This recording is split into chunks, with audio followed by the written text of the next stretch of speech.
سر یہ پرسوں ایک دل خراش اندوناک واقعے کی جیسے ہی خبر ملی، آپ یقین جانیے کہ اللہ جانتا ہے، اس سے ایک روز پہلے عصر کی نماز پہ ہم ساتھ تھے، اکثر وہ ہمارے امام رہتے تھے، ہم ان کے مقتدی، تو بڑی بڑی تکلیف دینے والی اور خبریں زندگی میں سنتے آئے ہیں، اللہ سب کو بچائے، لیکن واقعی ایک منٹ کے لیے اندھیرا سا چھا گیا اور سمجھ میں نہیں آتا تھا کہ ایک ایسے شخص کی محرومی کو کس طرح سے الفاظوں کی شکل دی جائے، جو ایک دوست بھی، جو ایک ساتھی بھی گزشتہ 5 سال سے، چاہے وہ بینچز ہوں یا یہ بینچز ہوں، ایک صاف گو، پر ایثار، سادہ اور بہادر ساتھی۔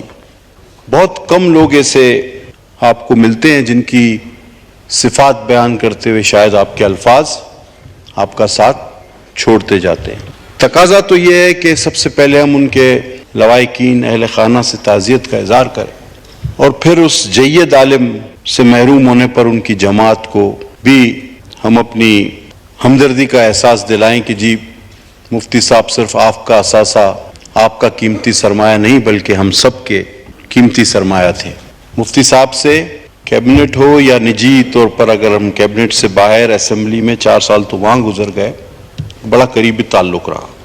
میں سمجھتا ہوں سر کہ جو حج کا ذکر پرائم منسٹر صاحب نے کیا، تو میرے کچھ جاننے والے رشتہ دار جب یہ خبر آئی تو میرے ساتھ تشریف فرما تھے، تو جیسے یہ خبر میں نے ان کو سنائی تو ان کا مفتی صاحب سے وہ تعلق نہیں تھا بخدا جو ہمارا تھا یا میرا ہے، یا اس ایوان کا یا پارلیمنٹ یا کیبنٹ کا۔ تو وہاں بیٹھے میرے ایک جاننے والے شخص نے اس طرح کا اظہار کیا کہ جس طرح کہ ان کا کوئی سگا بھائی یا دوست، اس نے کہا یار انہوں نے تو ہماری خود خدمت کی پچھلے سال حج پہ، وہ عام آدمیوں کے درمیان بطور وزیر نہیں بلکہ خدمت گار اس حج میں گھومتے رہے، ہر ایک کی مزاج پرسی، کوئی ضرورت، کوئی تکلیف وہ خود معلوم کرتے رہے، وہ عام حاجیوں میں گلے ملے رہے، اور جو لوگ بڑا مہنگا اور وی آئی پی حج کرتے ہیں ان پر وہ پاکستانیوں کا عام حج جو ہے وہ زیادہ بہتر ثابت کر کے دکھایا، اور انہوں نے یہ بتایا کہ انسان کوشش کرے تو سب کچھ جائز۔ بات کی پرائم منسٹر صاحب نے، میں نہیں کہنا چاہتا تھا لیکن چونکہ ہمارے لیڈر آف ہاؤس ہیں، انہوں نے اس بات کا بھی ذکر کیا کہ مفتی صاحب بڑے سادہ انسان تھے اور صاف گو بھی تھے، اور کسی حد تک میں اپنی ذاتی طور پہ کہوں گا ہماری بھی حمایت تھی ان کو۔ سر بات یہ تھی کہ مفتی صاحب، جب اصل بات کی طرف میں آنا چاہوں گا کہ سر ہم نے کوشش کی، واقعی اس وقت پاکستان میں مہنگائی ہے اور کس لیے کیوں ہے سب جانتے ہیں، ہم فائر فائٹنگ کر رہے ہیں اور کرتے رہیں گے، اس کا ذکر آنریبل پرائم منسٹر نے بھی کیا، لیکن سر میں کبھی بھی اس حق میں نہیں رہتا، ٹھیک ہے میں اپنے آپ کو سنگل آؤٹ کر رہا ہوں، کہ اگر آپ اس کی 2011 کی لینڈ کروزر لے کے آپ اس کو 13 سی سی گاڑی دے رہے ہیں، وہ جو چپک گئی اس کے ساتھ،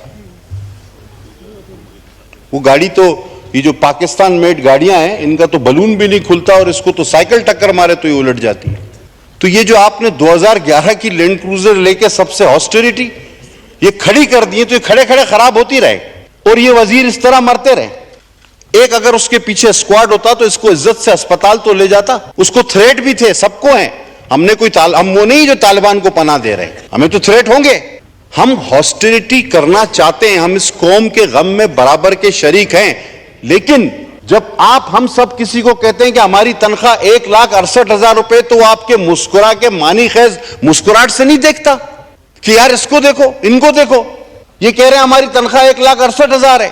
اس ہاؤس میں موجود ممبران اور وزیروں کے علاوہ بہت سارے ایسے لوگ ہیں اسپیکر صاحب جن کی تنخواہ ہم سے زیادہ ہے، تو مفتی کیوں نہ کہتا کہ جی گزارا نہیں ہوتا، اور آپ 1,68,000 کلرک کا گزارا نہیں ہوتا، گریڈ 2 آفیسر کا گزارا نہیں ہوتا، آپ کہتے ہیں منسٹر کو 1,68,000 میں گزارا کرو، گاڑی بھی دے دو، اسکواڈ بھی دے دو، جی ہاسٹیلیٹی۔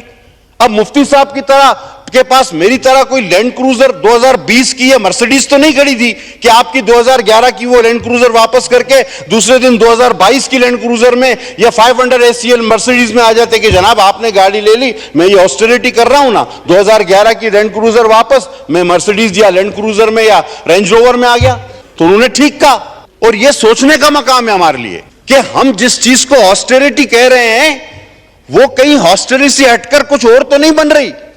ابھی ہم جب ایئرپورٹ پہ آ رہے تھے، بی بی شازیہ مری میرے ساتھ، عابد بھائیوں میرے ساتھ، ہم 12 بجے کی فلائٹ ہماری کینسل، 1 بجے کی فلائٹ سے ہم آ رہے تھے، تو اچانک ہم تینوں پریشان ہو گئے. 25-30 آدمی آئے، کوئی ادھر دوڑ رہا ہے، کوئی ادھر دوڑ رہا ہے. ہم نے کہا خدا خیر کرے کیا ہو گیا ہے. پھر پتا چلا جی ہٹو ہٹو کوئی آ رہا ہے. تو ہم نے کہا کہ اللہ خیر کرے. تو میں نے جب دیکھا تو وہ عارف الوی بھی نہیں تھا اور میاں صاحب تو یہاں پہ تھے، میرا صدر اور وزیر اعظم تو وہ نہیں تھا. یہ اتنی ہڑبونگ کس لیے تھی کہ کچھ بھی ہیں جیسے تیسے، اللہ نے وفاقی وزیر بنایا ہے، عوام نے منتخب کیا، دھکے پڑ رہے ہیں، ہٹو یہ وہ. اور اس کے بعد جی کوئی شخص آئے تو میں بی بی شازیہ بیٹھی ہیں اور عابد، ہم کہہ رہے تھے یار یہ کون ہے، ہمارے ملک کا صدر وزیر اعظم تو نہیں ہے. تو میں نے سمجھا شاید سری لنکا کا ہے. اس نے بولا نہیں انڈیا کا ہے، پتہ نہیں کہاں کا ہے. یہ لگتا تو پروٹوکول کا صدر وزیر اعظم سے نہیں کم نہیں تھا. وہ پھر ہمیں دھکے دھکے اس کو بٹھایا گیا. پھر ہم نے پوچھا کہ بھائی یہ صاحب کون ہے، ڈرتے ڈرتے ہم نے، انہوں نے کہا یہ ڈی جی صاحب ہے، یہ ڈی جی صاحب ہے، خدا کی قسم. میں نے بولا یہ ڈی جی ہے. بولا میں نے کہا ہمیں دھکے کیوں مار رہے ہو؟ بولا یہ ڈی جی ہے بھائی. اچھا پھر یہ ایئرپورٹ پہ ابھی بھی 10 منٹ پہلے، آدھا گھنٹہ پہ، اب جب ہم ایئرپورٹ پہ اترے، ہٹو ہٹو ہٹو. بھائی کیا ہو گیا؟ وہ دوڑتے ہوئے سر 4 جیسے آپ کی گاڑی کے اوپر صندوق لگا ہوا ہے نا، ایسی 2 گاڑیاں اور اینٹینا لگے ہوئے، 5-6 گاڑیاں اس کے علاوہ آگے، 3-4 آگے، ہٹو ہٹو. وہ اس میں گاڑی بٹھا، یہ پونٹا ٹو. میں نے کہا یار خدا بچائے، ابھی کیا کرے آدمی. وہ میں شازیہ اور عابد ہم لوگ پریشان ہوئے ایئرپورٹ پہ کھڑے ہوئے ڈرے ہوئے کہ یار یہ چلا جائے، اللہ کرے کوئی ہم لوگ کو گولی وولی نہ مار دے. تو یہ کیا ابھی، اور ہمارا وزیر بیچارہ اس چوک میں لاوارث، ایک کانسٹیبل اس کے ساتھ نہیں جو اس کی لاش کو عزت سے اٹھاتا. وہ جو وہاں پہ پولیس والے ہیں، خدا کی قسم انہوں نے پولی کلینک میں یہ بیان دیا کہ ہمیں تو پتہ ہی نہیں تھا یہ وزیر، ہم تو روڈ سے اٹھا کے لائے. آپ کیا کر رہے ہیں آسٹریلٹی کے نام پہ؟ یہ آپ کے جج 20-20 18-18 لاکھ روپے تنخواہ لے رہے ہیں، آپ کے آئین کو توڑ رہے ہیں، آپ کے جرنیل گولف کھیل رہے ہیں 50-50 20-20 پتہ نہیں کتنے لاکھ، اور آپ 1,60,000 اور مفتی روڈ پہ مرا ہوا پڑا ہے، کوئی اٹھانے والا نہیں. پولیٹیشین برے ہیں. اگر ہم حقیقت کا سامنا نہیں کر سکتے تو سچ کا سامنا کرنا پڑے گا ہمیں. اگر ہم اپنے لیے سچ نہیں بولیں گے تو ہم عوام کے لیے سچ نہیں بول سکتے. یہ جھوٹ ہے، یہ دکھاوا ہے. میں نہیں مانتا اس بات کو. یہ جھوٹ اور دکھاوا بند کیا جائے. جناب اعلیٰ کتنا سراہا گیا آپ کو. ہم نے عوام کے ساتھ ان کے دکھ میں شامل ہونے کی کوشش تو کی، کریں گے بھی، لیکن جناب اعلیٰ یہ کوئی طریقہ نہیں ہوتا. خدا کے واسطے مفتی صاحب کا دکھ ہمارے لیے بہت بڑا ہے. اگر ان کا دکھ بہت کچھ ہمیں سکھاتا بھی ہے. دیکھو ان بیوروکریسی کو، دیکھو ان ججوں کو، جرنیلوں کو، اور پھر آپ کتنا بھی بولو 1,60,000 68,000 تنخواہ ہے. لوگ ہنستے بغیر اس کو دیکھو. تو ایسا نہ کریں، لوگوں کو پروٹیکٹ کریں.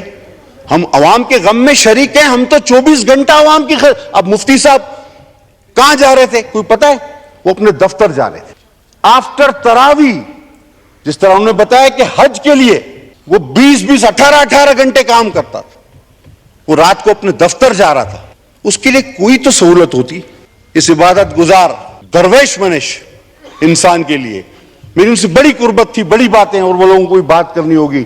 میں اکثر ان سے کہتا مفتی صاحب یہ کھاتے ہیں وہ کھاتے ہیں، کیا خیر خبر ہے؟ تو ان کا ایک جواب ہوتا تھا جو ایک لفظوں میں مجھے آ رہا ہے کہ اچھی گزر رہی ہے دل خود کفیل سے، لنگر سے روٹی لیتا ہوں پانی سبیل سے. تو وہ اس طرح کے آدمی، لنگر سے روٹی اور پانی سبیل سے، اور ان کی اچھی بھی گزرتی تھی.